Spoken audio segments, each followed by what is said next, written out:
বলছি না কেন এই চলে আসো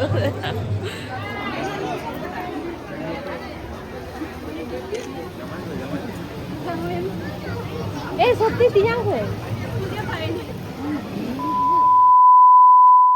hello everyone, good evening. Welcome back to my another blog video, welcome back to my channel. Finally আজকে সেই দিন যে দিনটার জন্য আমরা অনেক বছর ধরে অপেক্ষা করে আছি। আজ আমরা যাব একজনের বিয়েতে। তো এখন বিয়েটা আপাতত স্টপ রাখি। এখন আমি আর দাদা মিলে বেরিয়েছি কিছু কেনাকাটা করতে। ওই যে 10 মাসে বিয়ে বাড়ি পড়লে যা হয়, না না আমি আমার জন্য কিছু কিনবো না, দাদার জন্য কিনবো। তো সিটি বাসে মেট্রোতে আমাদের সেরকম কিছু পছন্দ হয়নি, তারপর চলে এসেছি।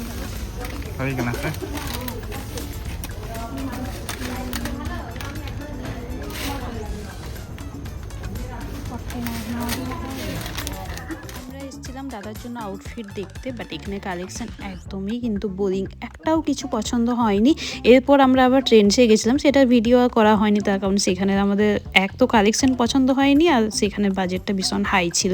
তারপর দুজনে ঢং করে চলে এলাম ফুচকা খেতে, তার কারণ ডিমান্ড ছিল দাদার যে তাকে ফুচকা খাওয়াতে হবে, তার কারণ দাদা পকেট কেটে আমি কিছু জিনিস কিনেছি। এরপর আমার এটা সবসময় হয়, যেটা আমি যেখানেই যাই ব্যাগ পার্স ফোন সমস্ত কিছু ভুলে চলে আসি। এখন ফোনটা ভুলি না এই কারণে, কারণ সবসময় ভিডিও করি।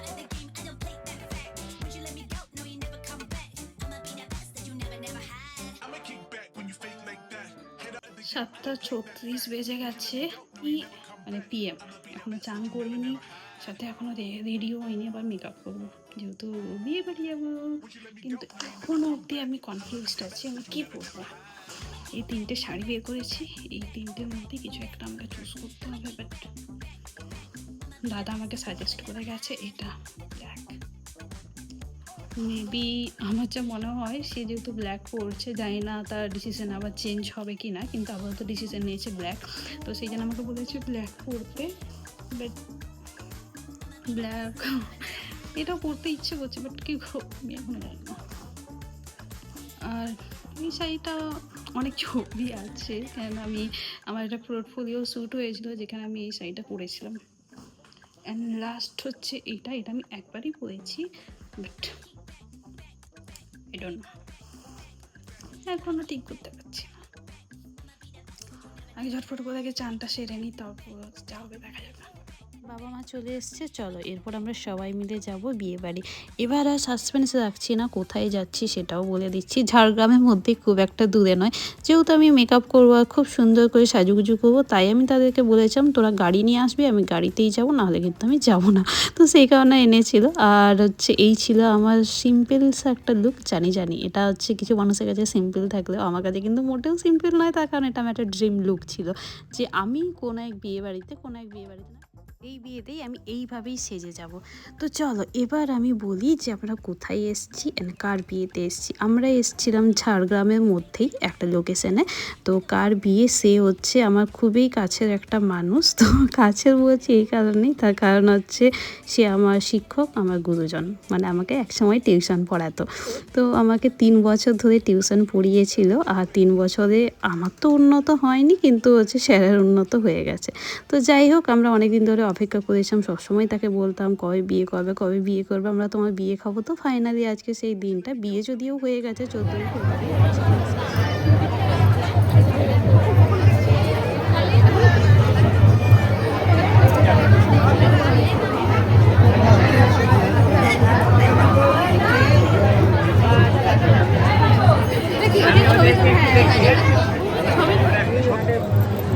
কিছু বলছে না কেন এই চলে আসো চলো। এমনি সাইড করছো না, এমনি করছো করছি না, এমনি ব্লগ করতে ভিতরের দিকে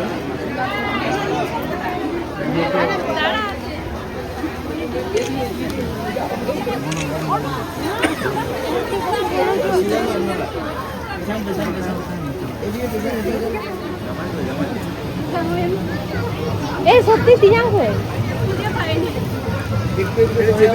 দাদা একটু চেপে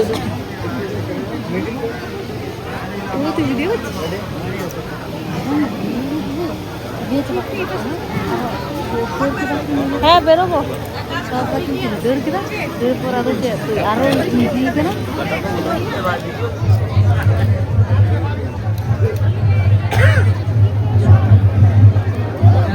আমাকে ঘরে যাওয়া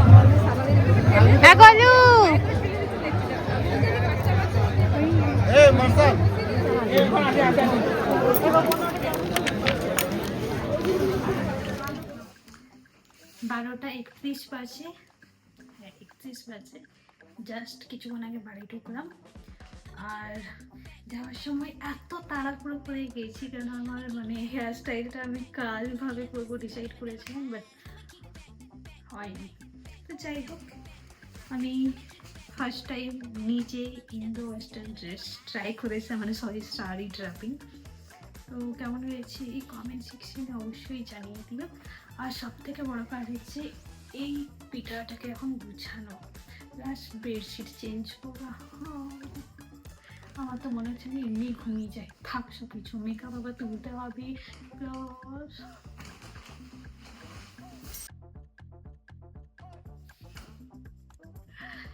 একটা 47 বাজে। অ্যাকচুয়ালি আমার অনেকক্ষণই হয়ে যেত, বাট ব্যাপারটা হচ্ছে যে আমি রিলস দেখছিলাম, যেটা হচ্ছে সব থেকে বেশি বড় কাজ। তো যার কারণে এতক্ষণ লেগে গেছে। আর বেশিটা চেঞ্জ করিনি, তার কারণ হচ্ছে যে ঘুমোবো কখন, একদমই মানে এনার্জি নেই। তো চলো আজকের মতন এতটুকু, tata, good night. Would you let me go? No, you never come back. I'ma be the best that you never had.